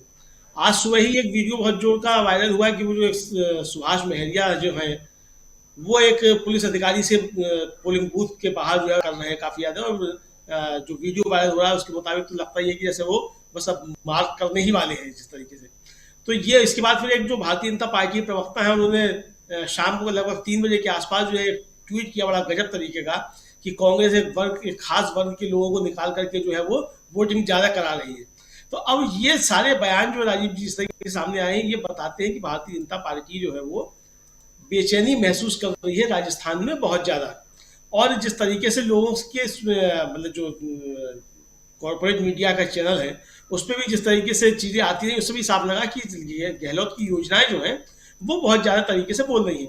इधर जो कुछ यूट्यूबर्स राजीव जी कुछ ज्यादा क्रांतिकारी हैं वो उन्होंने दिन में पहले ट्वीट करना शुरू किया कि भारतीय जनता पार्टी जो है वो काफी ज्यादा मजबूती के साथ जो है वो बूथ मैनेजमेंट में लगी हुई है और कांग्रेस जो है बूथ मैनेजमेंट में पिछड़ रही है।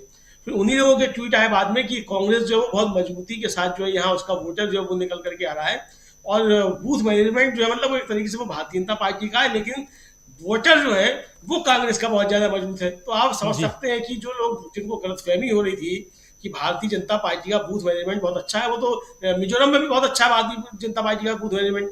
पन्ना प्रमुख उनका होता है, वो बूथ पे रहता है अपने मजबूती के साथ, बूथ मैनेजमेंट तो अच्छा होता ही है। फिर देशी घी की पुड़ियों के पैकेट बूथ पे आ जाते हैं, बूथ मैनेजमेंट बहुत अच्छा रहता ही है। पैसे की कमी थोड़ी है बूथ मैनेजमेंट मत करने के लिए, लेकिन सवाल ये है कि आपका वोटर आपके साथ है कि नहीं है। तो बूथ मैनेजमेंट जिसको कहा जा रहा था मानो कि पुड़ियों के पैकेट जो बताया जा रहा था ये बूथ मैनेजमेंट बहुत ज्यादा अच्छा पार्टी। तो जिस तरीके से अब सूचनाएं आ रही है उससे लगता है राजीव यही है कि मुझे लगता है कि तंबू वहां से भारतीय जनता पार्टी का उखड़ चुका है और बेचैनी जो है और बदहवासी जो है भारतीय जनता पार्टी के नेताओं के वक्तव्यों में और उनके जो ट्वीट्स वगैरह थे और जिस तरीके की उनकी आज दिन भर की कार्यप्रणाली उसमें साफ तौर से दिखाई पड़ता है। अब जो तेलंगाना की तरफ जो चले हैं राजीव जी, मुझे लगता है कि तेलंगाना में अब मामला काफी दिलचस्प है और पूरी कांग्रेस जो है वो मुझे लगता है कि जबरदस्त तरीके से जुट जाएगी आखिरी समय में। यहाँ अच्छा है प्रधानमंत्री भी जाकर के वहां जुट रहे हैं। मैं तो चाहूंगा कि प्रधानमंत्री जो पूरी कैबिनेट ले जाकर के तेलंगाना में जुट जाए ताकि 2-4 सीट भारतीय जनता पार्टी वहां आ जाए। मतलब दहाई के अंदर ही रहेंगे हालांकि उसके बावजूद भी, लेकिन कम से कम दहाई को छूते हुए तो दिखाई दे, आधा दर्जन की सीट के आसपास तो आते हुए दिखाई दे, तो भारतीय जनता पार्टी के लिए अच्छा हो सकता है वहां। लेकिन मुख्य लड़ाई वहां जो है वो मतलब बीआरएस और कांग्रेस के बीच में ही है। और आज जो कुछ भी वीडियो वायरल हुए उससे लग रहा है कि राजीव जी जनता के दिल में जो उतरने वाली बात है वो शायद वहां कांग्रेस अच्छे तरीके से उतर चुकी है। जी बिल्कुल, तो ये बिल्कुल अमलेंदु जी आता हूं आपके पास फिर से, और बहुत महत्वपूर्ण चर्चा हम लोग कर रहे हैं और उसमें इस बात को लेकर कि राजस्थान में आज जो बम्पर वोटिंग हुई है उस वोटिंग के क्या मायने रखते हैं, क्या राजस्थान में अशोक गहलोत की जो योजनाएं हैं वो काम कर रही हैं या प्रधानमंत्री नरेंद्र मोदी का भाषण वो काम कर रहा है, क्या वहां 370 और राम मंदिर काम कर रहा है, हिंदू मुस्लिम काम कर रहा है। और सुबह से बीजेपी की तरफ से जो वोट देने की अपील की गई है उसमें कन्हैया लाल का नाम लिया गया बार बार। क्या ये सांप्रदायिक तनाव काम कर रहा है या योजनाएं जो जनहितकारी योजनाएं हैं वो काम कर रही हैं, ये हम यहाँ जानने की कोशिश कर रहे हैं। हालांकि धरातल पर ग्राउंड जीरो पर अलग अलग जगहों से रिपोर्ट आप तक हम पहुंचा चुके हैं और उससे आप समझ सकते होंगे, और जो साथी हमारे साथ राजस्थान से इस कार्यक्रम को देख रहे हैं दिन भर में उनके पास भी खबरें आ चुकी होंगी कि किधर क्या कुछ चल रहा है। 5 दिनों में माहौल कैसे चेंज हुआ है उसको हम लोगों ने देखकर आप तक पहुंचाया भी है। आखिरी ओवर की बैटिंग या आखिरी ओवर की बॉलिंग करने हम भी पहुंचे हुए थे और फटाफट आप तक हम खबरें पहुंचा ही रहे थे क्रिकेट की भाषा में अगर कहें तो। लेकिन उससे पहले लीग मैच खेलने के लिए हमारे साथी राहुल लाल जी वहां पहुंचे थे और प्रशांत टंडन जी भी गए ही थे। तो अलग अलग ढंग से हम आप तक राजस्थान की खबरें पहुंचाते रहे, अब अलग अलग ढंग से तेलंगाना की खबरें कल से हम पहुंचाएंगे। एक बार फिर से शकील अख्तर जी आपके पास आना चाहता हूं। शकील अख्तर जी, इन 4 राज्यों के चुनाव समाप्त हो गए अब और 5वां राज्य बचा हुआ है। कितना स्टेक कितना यहां कांग्रेस जो है वो मजबूत दिखाई देती है। जरा कांग्रेस के अंदर खाने क्या कुछ कहा जा रहा है, कांग्रेस के लोग कितने यहाँ उत्साहित नजर आ रहे हैं, जरा आपसे समझना चाहता हूं। और तेलंगाना क्या इस बार जिस मजबूती के साथ कांग्रेस लड़ रही है, ये मजबूती की बात कांग्रेस के अंदर की इतनी मजबूती से लड़ना है चुनाव को, ये कैसे आ गई? कैसे कांग्रेस ने बिल्कुल, आजकल तो BS6 का जमाना है, यानी कि कार में 6 गियर होते हैं, तो 6 गियर पे गाड़ी कैसे आ गई कांग्रेस की? देखिए, कांग्रेस कितनी उत्साहित है वो इस बात से मालूम पड़ सकता है कि कांग्रेस अब 5 राज्यों के चुनाव पर बात नहीं कर रही है। पिछले 2 या 3 दिन से उसके अंदर जो बात हो रही है वो ये हो रही है कि अब आगे 2024 के लिए क्या करना है। कांग्रेस नेक्स्ट स्टेज पे पहुंच गई है और उसका नेक्स्ट स्टेज पे जाना ये बताता है कि वो इन 5 राज्यों के चुनाव में बहुत ही कॉन्फिडेंट है। कांग्रेस को अब सबसे बड़ी जो चिंता है या जो सबसे बड़ी जरूरत है वो ये महसूस हो रही है कि इंडिया जो है वो इंटेक कैसे रहे, किस तरह से हम इंडिया को वापस उसी तरह से सक्रिय करके लोकसभा की तैयारी करें। और ये बहुत बड़ी बात है। जब कोई पार्टी अगले स्टेज पे सोचने लगती है तो समझ लीजिए कि जो पिछली बातें हैं उसमें वो संतुष्ट है और वहां पे उसको विश्वास हो गया है कि वो यहाँ पे अच्छा कर रही।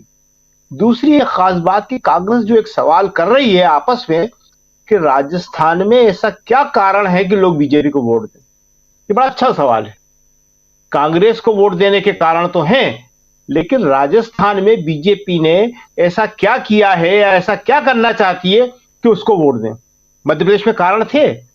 ये जो अब विश्लेषण होने लगा है, ये जो समझ विकसित हो रही है और इस पे बात होने लगी है, यही कांग्रेस के अच्छे संकेत हैं। जैसे जो मध्य प्रदेश में बात हो रही है वो बड़ा स्पष्ट है कि मध्य प्रदेश में जो मुकाबला था हमारा बीजेपी के साथ, वो एक बराबर की टीम के साथ था। वो भी मजबूत थी, हम भी मजबूत थे। ये एक अच्छा विश्लेषण है। इसी तरह छत्तीसगढ़ के बारे में कहा जा रहा है कि छत्तीसगढ़ में हमारा मुकाबला एक कमजोर टीम से था, हम वहां मजबूत थे, लेकिन बीजेपी वहां इतना मजबूती नहीं कर पाई। और इसी तरह राजस्थान के बारे में वो कह रहे हैं कि राजस्थान में हम कमजोर थे, हम मानते हैं, लेकिन उसके बाद राहुल गांधी की कोशिशें, प्रियंका खड़गे जी और अशोक गहलोत और सचिन पायलट का साथ आना, इन सब ने वहां माहौल बदल दिया। और फिर ये जनता जो है अपने आप करती है। अचानक जिस मीडिया का आप बात कर रहे थे अभी और जिस बूथ मैनेजमेंट की बात कर रहे थे, तो देखिए बीजेपी का सबसे मजबूत एक ही मैनेजमेंट है और वो है मीडिया मैनेजमेंट। इससे मजबूत उसके पास कोई मैनेजमेंट नहीं है। तो उस मीडिया मैनेजमेंट ने बहुत कोशिश करी कि जो राज्य सरकार की योजनाएं हैं वो जनता तक नहीं पहुंच पाए, लेकिन जो सच्चाई होती है वो ज्यादा टाइम तक छुपाई नहीं जा सकती। और आप देखें कि पिछले कुछ दिनों में आप कह सकते हैं कि पिछले 1 हफ्ते के दौरान चिरंजीवी योजना किस तरह लोगों की जबान पर आ गई। राहुल गांधी खुद हॉस्पिटल में गए, वहां देखा, एक हॉस्पिटल जो वहां का सबसे बड़ा मेडिकल कॉलेज है, बड़ा नामी मेडिकल कॉलेज है SMS, वहां पे खड़गे जी गए। तो ये सारी चीजें अपने आप लोगों के जहन में आ गई कि यार एक काम तो कुछ हो रहा है ये।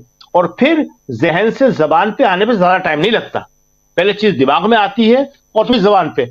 और अब आप देख रहे होंगे कि आज तक अभी जो खत्म हो गई ये वोटिंग, लोगों की जबान पे एक ही बात थी कि यार इतना सस्ता सिलेंडर, मेडिकल सुविधा ऐसी कि हमारे घर में अगर कोई बीमार हो जाए, हर आदमी यही दुआ करता है कि ना हो, लेकिन अगर हो जाए तो पैसों की चिंता नहीं करना है।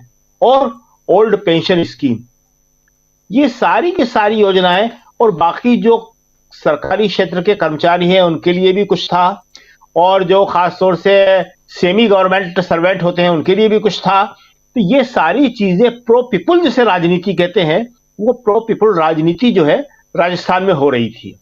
अब तेलंगाना में आज की स्थिति में केसीआर चाह रहे हैं कि ज्यादा से ज्यादा बीजेपी और ओवैसी आपस में एक दूसरे पर प्रहार करें, मामला ज्यादा से ज्यादा वहां पे सांप्रदायिक हो, जिससे उसको वोट मिले।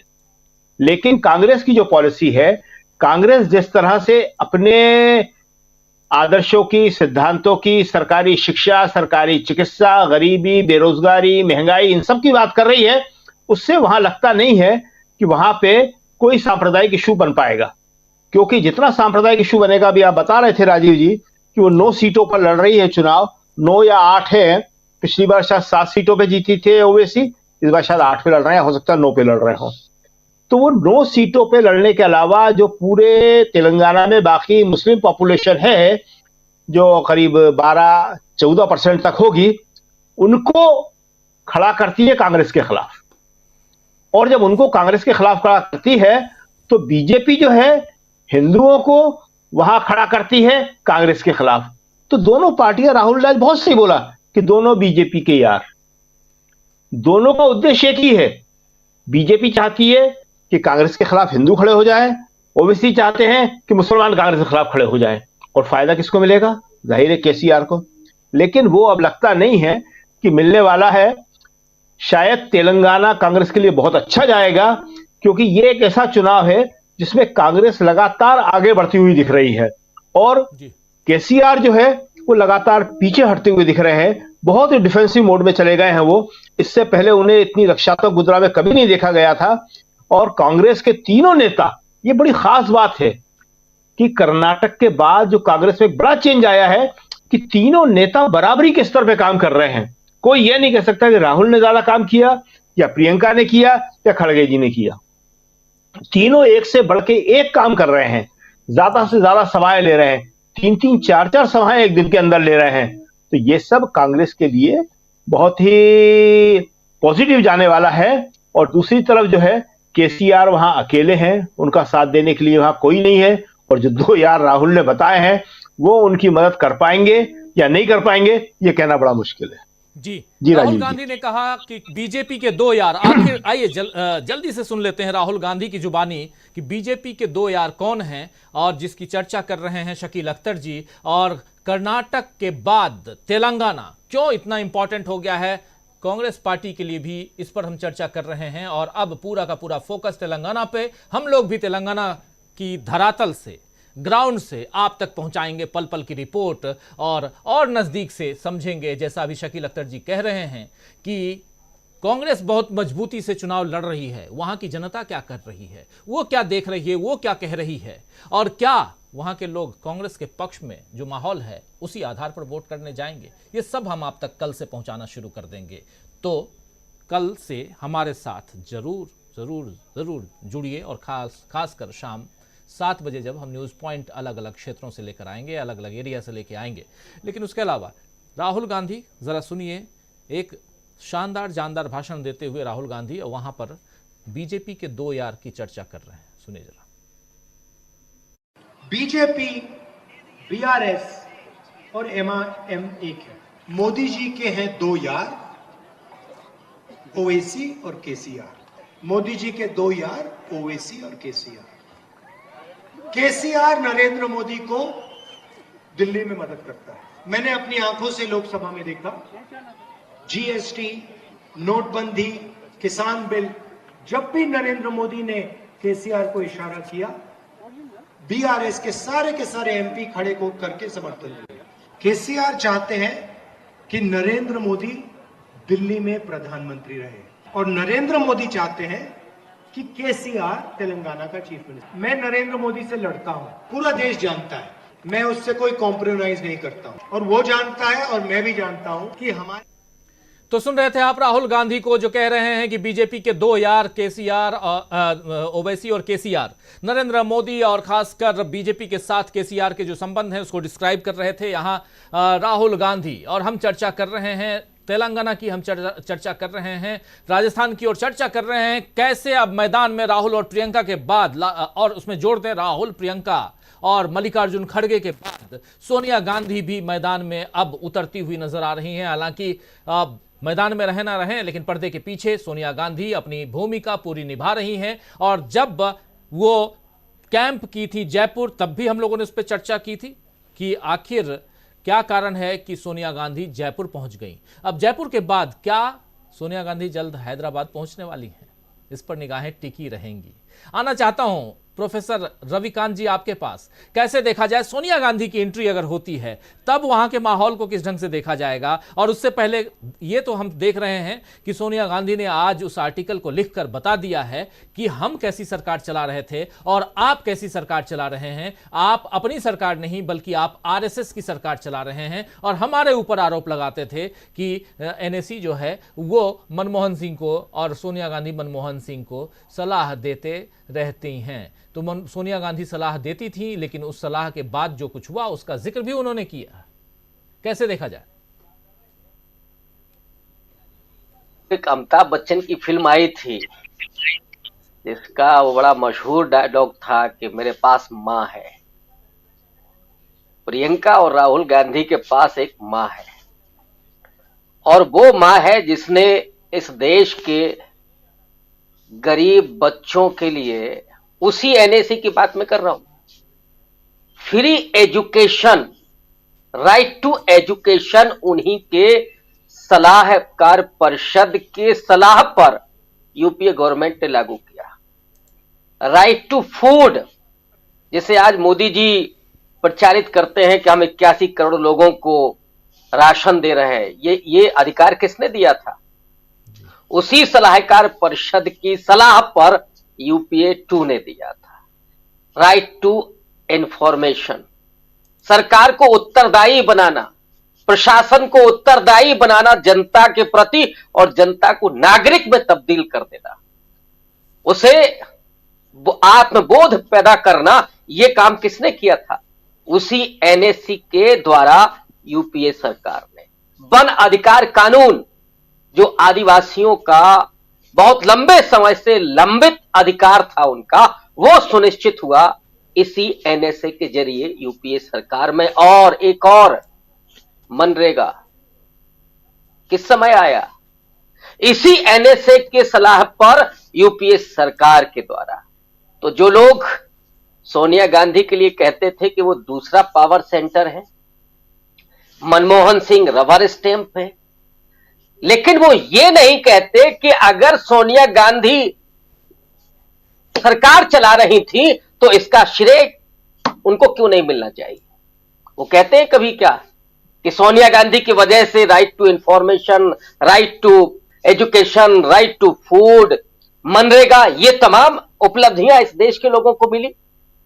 ये जो पूरा दुष्प्रचार है, और आरएसएस को तो राजीव जी मधुल में कहा करते थे कि र्यूमर स्प्रेडिंग सोसाइटी है।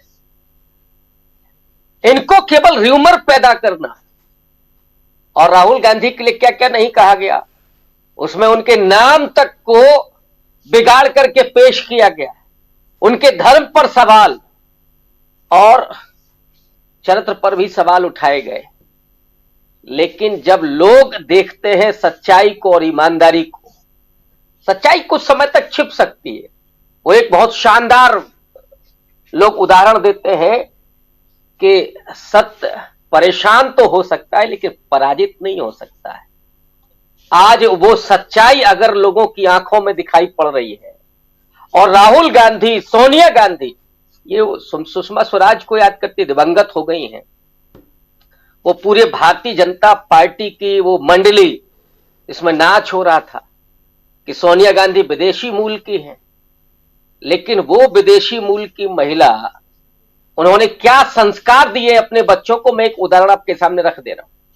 अब मुझे याद नहीं है कि वो चुनाव कौन सा था, लेकिन दिल्ली में प्रियंका गांधी लाइन में लगी हुई थी वोट डालने के लिए, और उनके पीछे खड़ी हुई एक बुजुर्ग महिला को उन्होंने आगे कर दिया कि माताजी आप पहले वोट डाल लो। एक पत्रकार ने उनसे पूछा कि आपने इनको पहले आगे क्यों लगा दिया? प्रियंका गांधी ने जवाब दिया कि बुजुर्गों का सम्मान करना हमारा संस्कार है और ये मेरी मां ने सिखाया है। ये तमाचा था उन आरएसएस के पाखंडियों पर। इनका संस्कार क्या है, ये कई वीडियो आ चुके हैं राजीव जी, आपने ना देखे हो तो देख लीजिए, कहीं मिल जाएंगे आपको।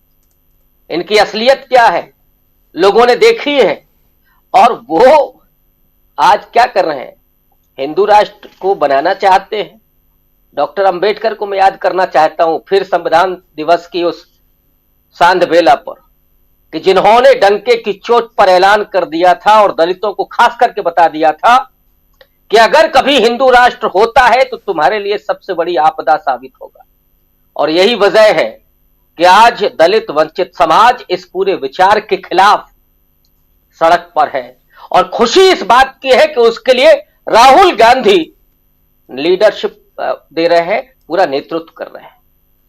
और इसीलिए मैं कहता हूं कि राहुल गांधी अंबेडकरी तेवर के साथ नेहरू के स्वप्न को साकार करने के लिए आज तैयार है। और वो व्यक्ति है जो बहुजन की राजनीति कर रहा है, लेकिन गांधी के रास्ते से।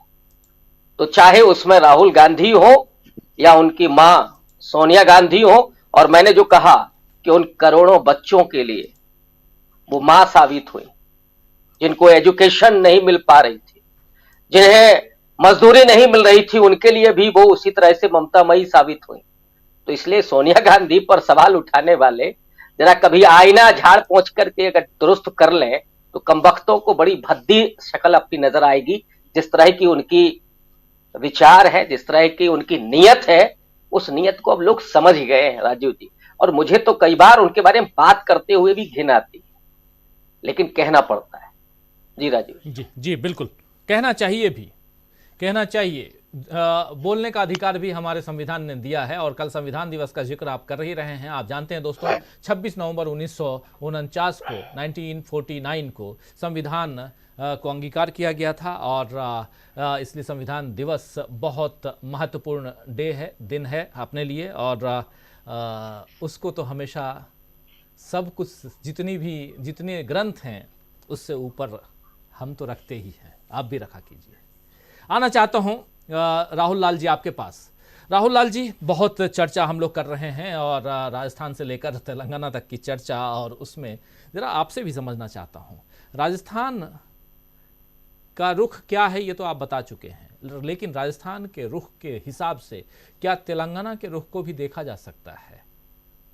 क्योंकि लेकिन एक बात है, तेलंगाना में बीजेपी फाइट में नहीं है।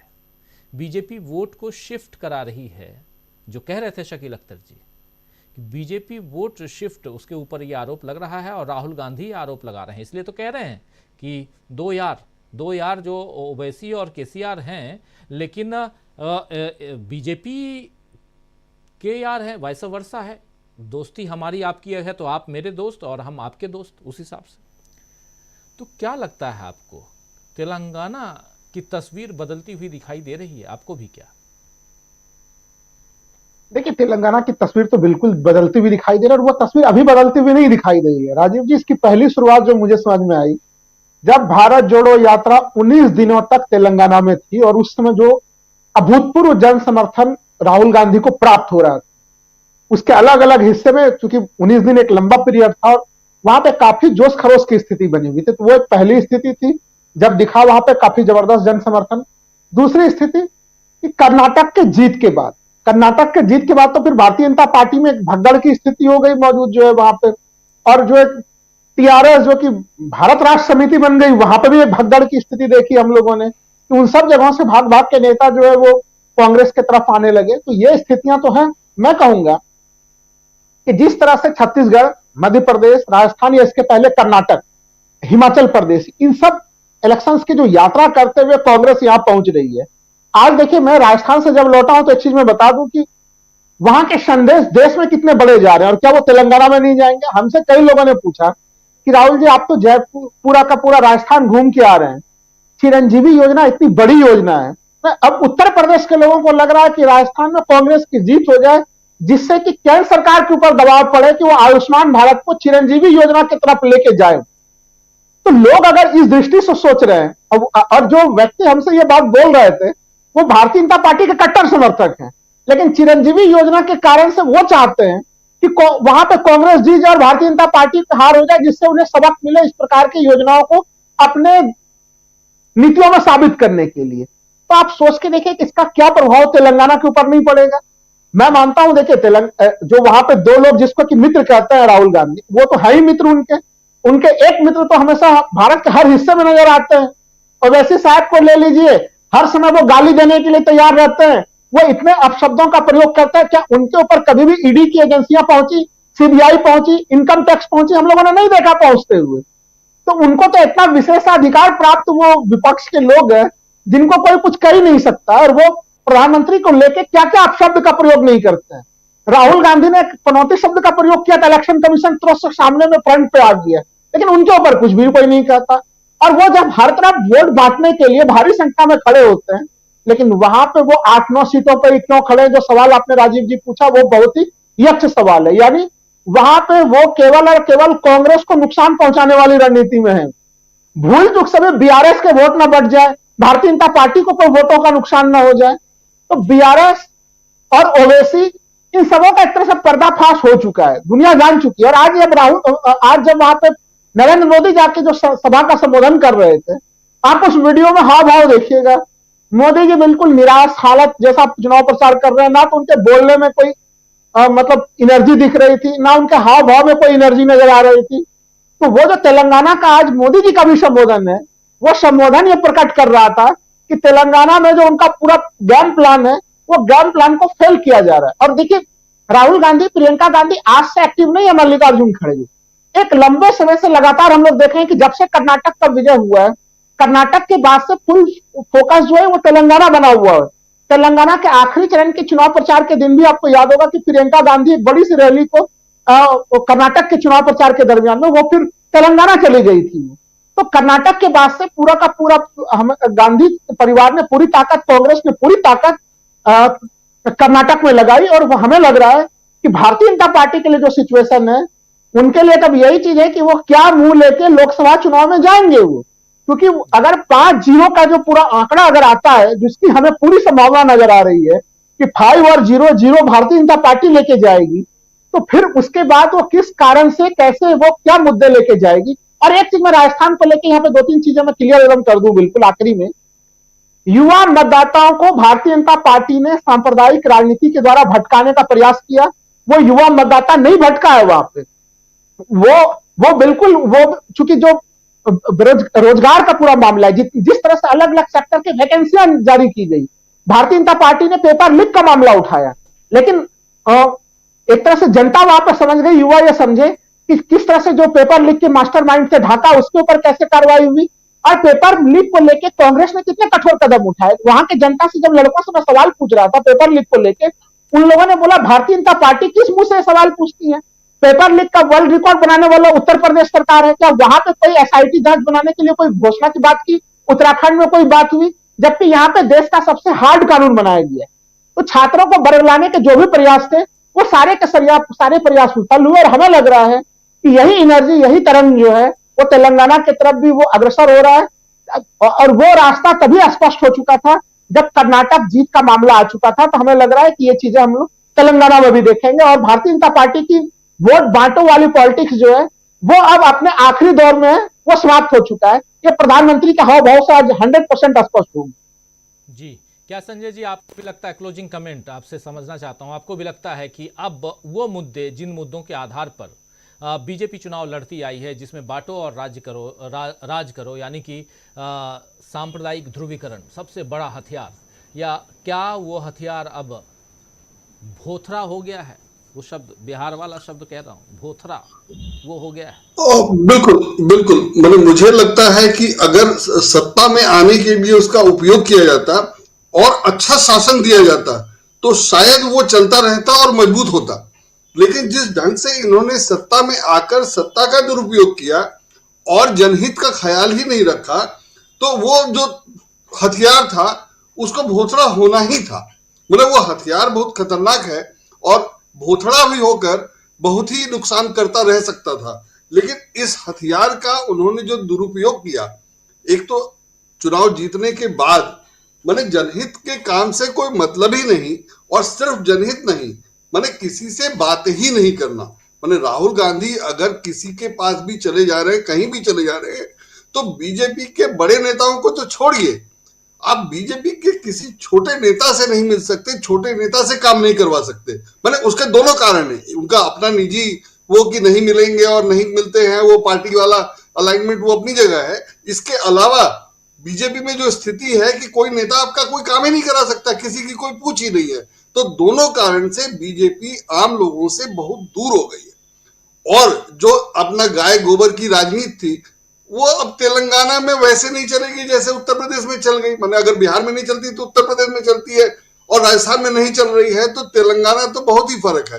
तो इसलिए भी वहां वो सब नहीं होना है, और वो सब दिखाई दे रहा है साफ साफ। तो मुझे लगता है कि बीजेपी की हालत बहुत खराब है, और वो खराब सिर्फ इसलिए नहीं है कि उसने गलत तरीके अपनाए, खराब इसलिए भी है कि उसने अच्छा शासन नहीं दिया, और शासन देना ही नहीं था। मतलब ऐसा नहीं है कि आप देना चाहते हैं, दे नहीं पा रहे हैं, आपके पास लोग नहीं है वगैरह वगैरह, उनके पास उनको देना ही नहीं है। और ये आरएसएस के व्यवहार से नजर आ रहा है कि भाई दो आदमी को 10 साल से इतनी छूट और इतनी आजादी क्यों दी गई है कि वो कोई काम ही नहीं कर रहा है, और कोई काम नहीं कर रहा है तो उससे कोई सवाल ही नहीं कर रहा है, और जो कर रहा है वो सब सही हो जाता है। मैंने नोटबंदी से लेकर जीएसटी तक का आपने 10 साल पहले समर्थन किया, ठीक है, समझ में आती है बात, लेकिन अभी भी किसी भी चीज का विरोध नहीं, कोई क्वेश्चन नहीं। तो ये अगर संघ परिवार नहीं कर रहा है, कर्नाटक में हारने के बाद भी नहीं कर रहा है, मैंने वो ये था एक अशोक गहलोत ने कहा कि 2 गुजराती राजस्थान में घूम रहे हैं कि हमें वोट दे दो, मैंने जाहिर है उन दोनों को वोट नहीं देना, उनके उम्मीदवारों को वोट देना है। तो अशोक गहलोत ने कहा कि मैं कहा जाऊं, मैं किससे वोट मांगू, मैं तो राजस्थान से ही मांगूंगा, और जैसे गुजरातियों ने उनको दिया है वैसे मुझे दे दो। तो इस तरह से बुनियादी स्तर पे वो गड़बड़ कर रहे हैं पॉलिटिकल, और जिसको कोई नहीं देख रहा है। तो मुझे लगता है कि इसमें स्कोप ही नहीं है कि वो बने रहें और ज्यादा चले। मुझे हमेशा लगता था कि 2019 में ये हालत खराब थी, लेकिन तब कांग्रेस ने टक्कर नहीं दी थी, तब तैयारी नहीं थी कांग्रेस की। अब ऐसा लग रहा है, और अभी की तैयारी के मुकाबले बीजेपी का टिके रहना वाकई बहुत मुश्किल नजर आ रहा है। जी राजीव जी। जी बिल्कुल बिल्कुल, टिके रहना बहुत मुश्किल। अभी कांटे की टक्कर है, कुछ जोड़ना चाहेंगे डॉक्टर दीपक पाचपोर जी? कांटे की टक्कर ये अचानक से तो नहीं है? कांटे की टक्कर के अलावा देखिए वो तो बहुत स्पष्ट है, लेकिन जो हमारे जैसे जो एनालिस्ट हैं उनके लिए देखिए थोड़ा सा परिवर्तन आया है। आप याद कीजिए जब उन 5 राज्यों के चुनाव हुए, प्रदेश था, उत्तराखंड, पंजाब और शायद मणिपुर, तब तक जब चुनाव हो रहे थे तब तक बिल्कुल आभास नहीं हो रहा था कि क्या रिजल्ट आएगा। लेकिन कर्नाटक और हिमाचल प्रदेश के बाद है कि जो स्थिति दिखती है वही नतीजे आ रहे हैं, बड़ा परिवर्तन आया है। तो अभी आप देखिए कि जो स्थिति आज हम ही है उसको आपने जाके परिपुष्ट किया, ग्राउंड पर जाके भी किया है। जो हम यहाँ स्टूडियो में बैठ के सोच रहे थे पहले दिनों में, वही आपको वहां ग्राउंड पर भी जाके नजर आया। तमाम तरह की रिपोर्ट्स वैसी बता रही हैं, भी सारे बता रहे हैं। तो इस तरीके से अब जो कुछ हम आभास जो हो रहा है, लगभग वही नतीजे आने की पूरी संभावना जो है वो दिख रही है। इसमें केवल एक ही बात मैं जोड़ना चाहता था कि जो भारतीय जनता पार्टी का संकट इस पे ये है कि देखिए 2-3 तरीके से इस चुनाव का स्वरूप बन गया है। पहला तो ये है कि अब एक तरफ से देखिए कि मुद्दों को वरीयता मिलने लगी है, जिसके कारण जो है भारतीय जनता पार्टी का सबसे बड़ा संकट हो रहा है। दूसरी बात, मतदाता जो शिफ्ट हो गए थे, मतलब जो सेकुलर वोट्स थे या कांग्रेस से थे या बाकी पार्टियों से, जो इसे भारतीय जनता पार्टी की तरफ चले गए थे, चाहे मोशन के कारण या पिछले कांग्रेस सरकार के खिलाफ भ्रम फैलाया गया कि भ्रष्ट लोगों की सरकार है, तो वो मतदाता भी आप देखिए जो है वो फिर से वो वापस आने लगे हैं।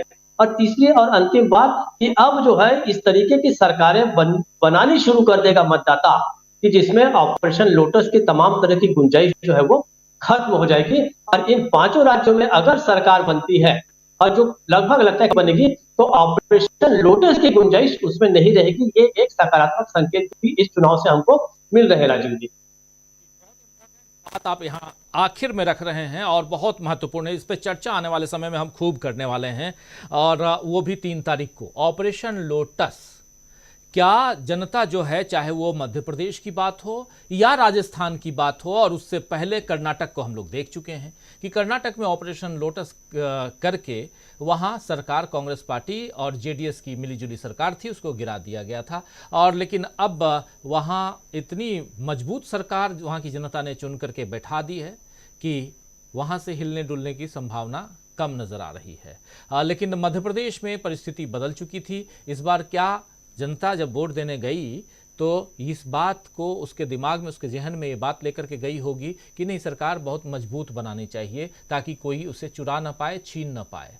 और राजस्थान में भी वैसी परिस्थितियां क्रिएट कर दी गई थी। तो क्या राजस्थान में भी वैसा ही कुछ होने जा रहा है? और अगर ऐसा कुछ होता है जिसमें 5-0 की संभावनाएं बढ़ जाती हैं, ये रिजल्ट भी 5-0 की तरफ अगर हम लोग देखते हैं, तो फिर हम लोग भी जब चर्चा करेंगे 3 तारीख के बाद, तो चर्चा का जो अंदाज होगा वो कुछ और होगा। 2024 बहुत मज़ेदार होने वाला है। पुलवामा बार बार नहीं होता है, काठ की हांडी बार बार नहीं चढ़ती है। ये आप कहावत ही नहीं, ये सच्चाई भी है, आप सब जानते हैं। तो दोस्तों, इस कार्यक्रम को समाप्त करूं, लेकिन उससे पहले बहुत बहुत शुक्रिया अदा करना चाहता हूं शकील अख्तर जी आपका, प्रोफेसर रविकांत जी आपका, राहुल लाल जी आपका बहुत बहुत शुक्रिया। बहुत शुक्रिया संजय कुमार सिंह साहब, बहुत बहुत शुक्रिया हमारे साथी डॉक्टर दीपक पाचपोर जी, अमलेंदु उपाध्याय जी, आप सबका बहुत शुक्रिया, बहुत धन्यवाद। आप लोगों ने समय दिया और एक गंभीर चर्चा में आप लोगों ने हिस्सा लिया, बहुत बहुत धन्यवाद। और हमारे तमाम साथी जो अब हमारे साथ बने हुए हैं, आप सबको भी बहुत बहुत धन्यवाद। सरकटा जाटव लगातार ट्रोल आर्मी के ट्रोलर हैं,